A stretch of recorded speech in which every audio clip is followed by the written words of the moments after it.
Assalamualaikum warahmatullahi wabarakatuh. Saya Zaniarsa Sablanur Fauzan dengan DIM 233213. Pada kesempatan kali ini saya akan menjelaskan materi yang sangat penting dalam dunia konstruksi, yaitu pekerjaan finishing dan pekerjaan arsitektur khusus bagian metode pelaksanaan dan pengawasan. Mata kuliah pekerjaan arsitektur bangunan gedung dengan dosen pengaku Pak Dr. Yuda Prajastino Heston STMT. Mari kita mulai dengan memahami terlebih dahulu apa yang dimaksud dengan pekerjaan finishing. Apa itu pekerjaan finishing? Pekerjaan finishing merupakan tahap akhir dalam proyek konstruksi yang bertujuan untuk memberikan sentuhan terakhir dan memastikan bahwa semua elemen bangunan telah siap digunakan. Pada tahap ini, kontraktor bertanggung jawab untuk menyelesaikan berbagai detail yang tidak hanya berfungsi secara teknis, tetapi juga estetis. Berikut beberapa fungsi dari pekerjaan finishing. Pertama, untuk menambah nilai keindahan pada suatu bangunan secara keseluruhan agar tampak menarik. Yang kedua, untuk menjadikan semua bagian konstruksi terlihat rapi dan sempurna sesuai standar yang diberlakukan. Yang ketiga, untuk membantu melapisi beberapa bagian yang akan tampil ketika rumah dilihat oleh orang lain. Dan yang terakhir, agar keawetan bangunan atau gedung menjadi lebih lama. Lalu selanjutnya tujuan presentasi ini yaitu untuk memahami apa itu finishing dalam konteks konstruksi dan arsitektur. Yang kedua, untuk menjelaskan langkah-langkah dalam proses pelaksanaan pekerjaan finishing. Dan yang terakhir, untuk menjelaskan peran pengawasan dalam memastikan kualitas pekerjaan finishing. Berikut jenis pekerjaan finishing. Yang pertama ada pengecatan, kedua pemasangan lantai, ketiga pemasangan plafon, 4 pemasangan pintu dan jendela, kelima pekerjaan keramik, 6 instalasi sanitasi dan perlengkapan mandi, 7 pemasangan kusen dan trim, 8 pekerjaan listrik dan pencahayaan, 9 pemasangan perlengkapan dapur, 10 pembersihan akhir. Lalu selanjutnya ada proses pekerjaan finishing.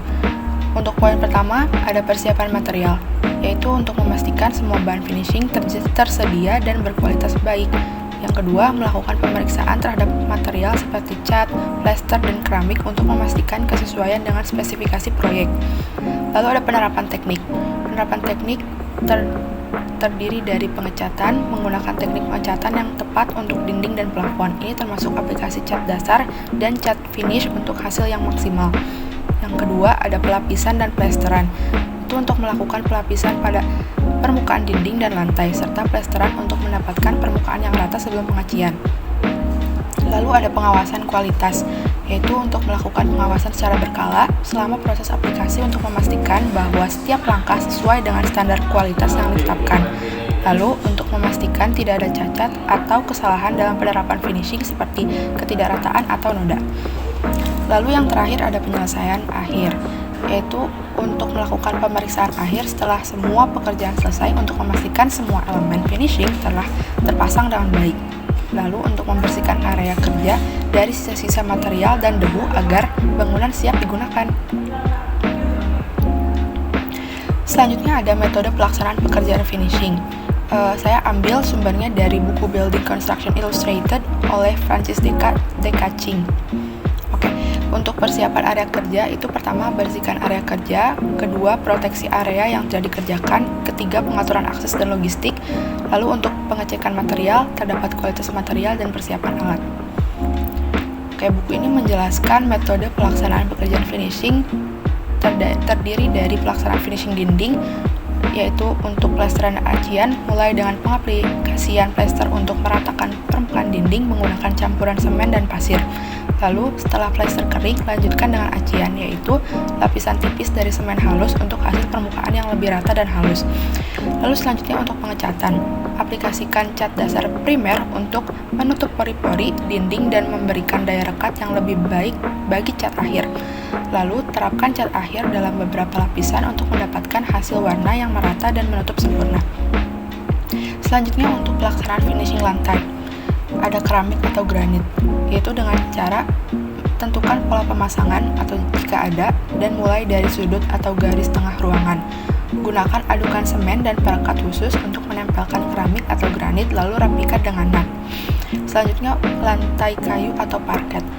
yaitu dengan cara memastikan permukaan lantai benar-benar rata sebelum pemasangan, lalu menempelkan papan lantai kayu atau parket menggunakan lem atau paku sesuai metode yang ditentukan. Selanjutnya ada poin epoksi lantai atau polish concrete. Itu dengan metode pengaplikasian epoksi setelah permukaan beton dipersiapkan dan dilapisi primer khusus. Lalu untuk beton yang dipoles, gunakan alat pemoles khusus untuk mencapai tingkat kilau yang diinginkan. Poin selanjutnya ada pelaksanaan finishing langit-langit atau plafon dengan metode pemasangan plafon gipsum atau kayu, yaitu dengan cara pasang rangka plafon terlebih dahulu sebagai penopang material plafon. Lalu tempelkan lembaran gipsum atau material lain pada rangka dan lakukan penyambungan serta perataan dengan compound khusus. Lalu untuk pengecatan atau pelapisan lain, itu pertama terapkan cat pada plafon sesuai warna dan desain yang diinginkan. Lalu gunakan pelapis tambahan seperti wallpaper plafon untuk efek dekoratif. Selanjutnya ada pemasangan aksesoris dan fitur tambahan. Poin pertama yaitu instalasi pintu dan jendela. Pasang kusen dan daun pintu atau jendela serta sesuaikan finishing agar rapi. Lalu yang kedua ada pemasangan trim, molding, dan list. Aplikasikan trim atau molding untuk menutupi sambungan antara dinding dan langit-langit atau lantai dan berikan cat atau finishing lain agar serasi dengan ruangan. Lalu poin selanjutnya yaitu ada pembersihan akhir dan inspeksi. Nah, terdiri dari pembersihan sisa material, yaitu dengan cara bersihkan sisa-sisa material finishing seperti cat, debu, dan noda yang mungkin menempel di permukaan.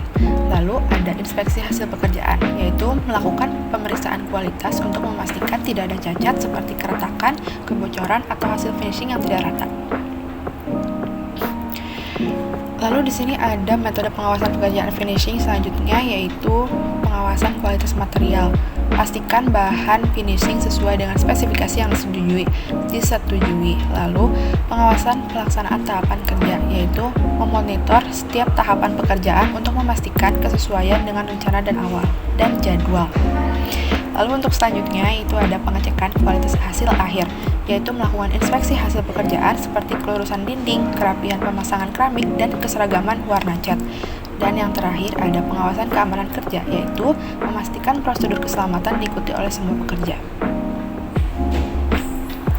Lalu kita ada langsung ke bagian pengawasan dalam pekerjaan finishing. Apa sih pengawasan dalam pekerjaan finishing? Pengawasan dalam pekerjaan finishing adalah fase kritikal yang memastikan bahwa setiap tahap pekerjaan memenuhi standar kualitas yang ditetapkan. Oke, terdiri dari importance of quality control in finishing work. Definisi dari pengawasan kualitas. Pengawasan kualitas adalah proses yang sistematis untuk memastikan bahwa pekerjaan finishing memenuhi standar kualitas yang ditetapkan. Ini termasuk memeriksa material, metode pelaksanaan, dan hasil akhir. Selanjutnya ada types of inspection.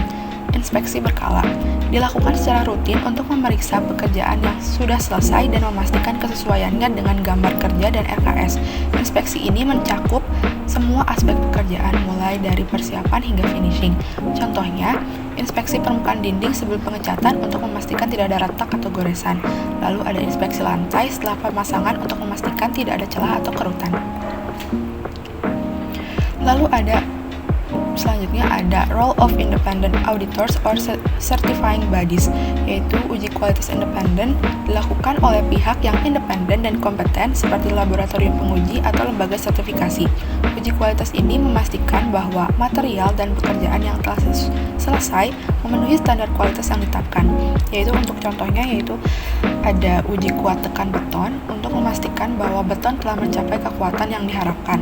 Lalu untuk uji fungsi instalasi listrik untuk memastikan bahwa instalasi listrik aman dan berfungsi dengan baik. Oke, selanjutnya ini ada corrective action based on inspection result. Itu tindakan perbaikan, yaitu setiap temuan inspeksi harus dijawab dengan tindakan perbaikan yang cepat dan efektif. Tindakan ini dapat berupa revisi ulang pekerjaan, penggantian material, atau pelatihan karyawan. Contohnya, revisi ulang pengecatan jika ditemukan noda atau ketidakrataan, lalu penggantian lantai jika ditemukan celah atau kerutan.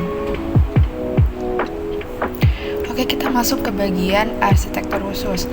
Menurut buku Construction Technology for Tall Buildings oleh Michael Yitlinjo, arsitektur khusus mengacu pada elemen fitur atau teknik desain dan konstruksi yang tidak biasa atau bersifat unik dalam suatu proyek arsitektur. Elemen ini digunakan untuk memenuhi kebutuhan fungsional, estetika, atau teknis tertentu yang tidak dapat dicapai dengan metode atau material konstruksi standar. Nah, lanjut ke menurut buku ini terdapat arsitektur khusus itu terdapat poin-poin seperti sistem fasad dan cladding. Sistem fasad dan cladding itu terdiri dari curtain wall atau dinding tirai. Buku ini menjelaskan penggunaan dinding tirai sebagai elemen fasad yang tidak memiliki fungsi struktural utama, tetapi memberikan perlindungan terhadap cuaca serta menciptakan tampilan estetis yang modern. Metode pelaksanaan dan instalasinya dijelaskan dengan mempertimbangkan jenis material yang digunakan seperti kaca, aluminium, atau bahan komposit. Lalu selanjutnya ada panel cladding, yaitu meliputi pemasangan panel berbahan aluminium, batu atau material komposit untuk melindungi bangunan dari elemen cuaca sekaligus memberikan tampilan eksterior yang menarik. Metode pelaksanaan termasuk sistem pemasangan unitized atau stick system. Oke, selanjutnya ada sistem peredam getaran atau dampers. Untuk poin pertama ada tune mass dampers atau TMD, digunakan untuk mengurangi getaran yang disebabkan oleh angin atau aktivitas seismik pada gedung tinggi. Buku ini menjelaskan prinsip kerja TMD yang menggunakan massa tambahan untuk menyeimbangkan gaya yang berlawanan terhadap getaran struktur. Lalu selanjutnya ada active dampers, yaitu sistem peredam aktif yang dapat beradaptasi terhadap berbagai kondisi getaran menggunakan sensor dan kontrol komputer untuk merespon perubahan gaya dengan cepat. Lalu selanjutnya ada sistem kaca khusus, terdiri dari kaca laminasi dan kaca tahan api. Buku ini menjelaskan teknologi dan metode pelaksanaan penggunaan kaca dengan lapisan khusus untuk meningkatkan keselamatan dan efisiensi energi, termasuk teknik pemasangan untuk kaca yang tahan terhadap suhu tinggi atau benturan. Lalu selanjutnya ada kaca berlapis low E atau low emissivity glass, digunakan untuk mengurangi transfer panas dan meningkatkan efisiensi energi bangunan. Proses instalasi dan teknik penyegelan juga dibahas. Oke, untuk selanjutnya yaitu elevator kecepatan tinggi.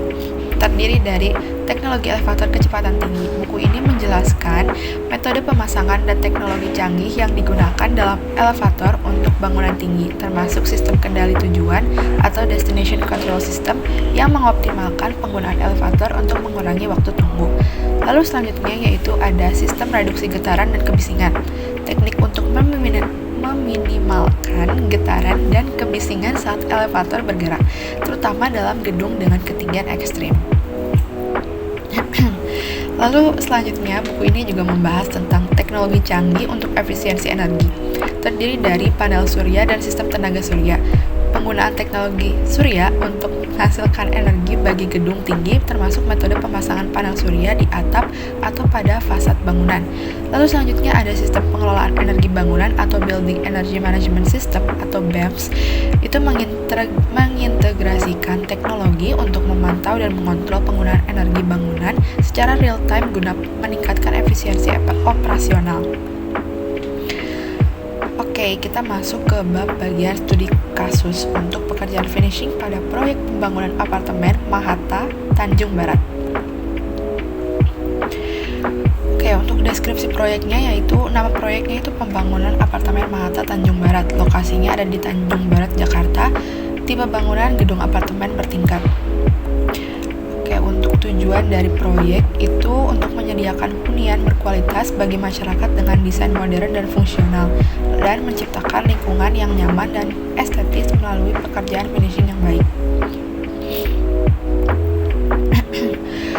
Oke, untuk proses pekerjaan finishingnya itu terdapat pekerjaan dinding, yaitu pemasangan dinding bata ringan atau hebel untuk struktur interior, plesteran dan acian dinding untuk mendapatkan permukaan yang halus sebelum pengecatan, dan pengecatan dinding menggunakan cat berkualitas untuk hasil akhir yang estetis. Lalu untuk pekerjaan lantai, pemasangan keramik atau homogeneous tile sesuai dengan desain interior, memastikan pemasangan lantai rata dan kuat agar tidak menimbulkan masalah di kemudian hari.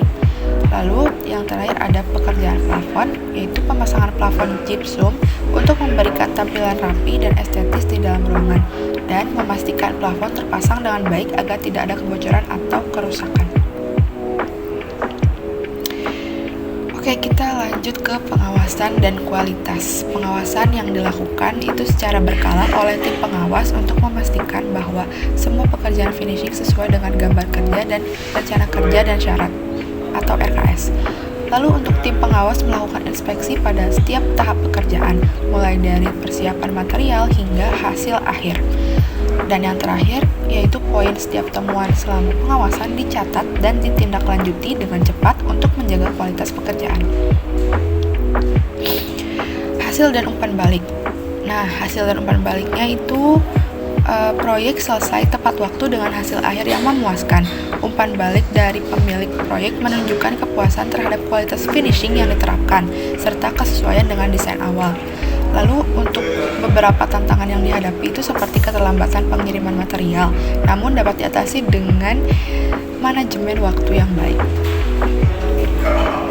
Oke, dari pembelajaran dari proyek ini yaitu pentingnya kolaborasi antara berbagai pihak kontraktor pentingnya kolaborasi antara berbagai pihak kontraktor, pengawas, dan pemilik proyek dalam mencapai hasil yang diinginkan. Lalu pengalaman ini menunjukkan bahwa pengawas yang ketat dan penerapan standar kualitas adalah kunci keberhasilan dalam pekerjaan finishing.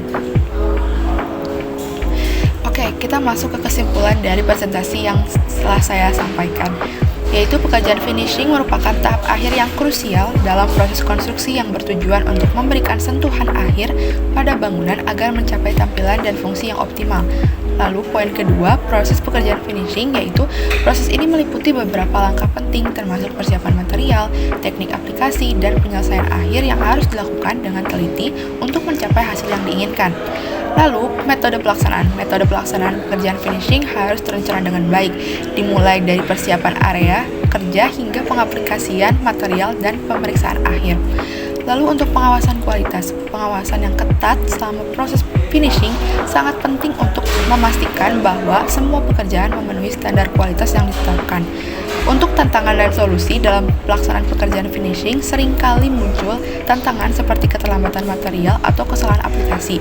Oleh karena itu, manajemen waktu dan sumber daya yang baik sangat diperlukan untuk mengatasi masalah tersebut. Pembelajaran dari setiap proyek dapat digunakan sebagai referensi untuk meningkatkan proses di proyek berikutnya. Dan yang terakhir, yaitu relevansi di dalam proyek nyata.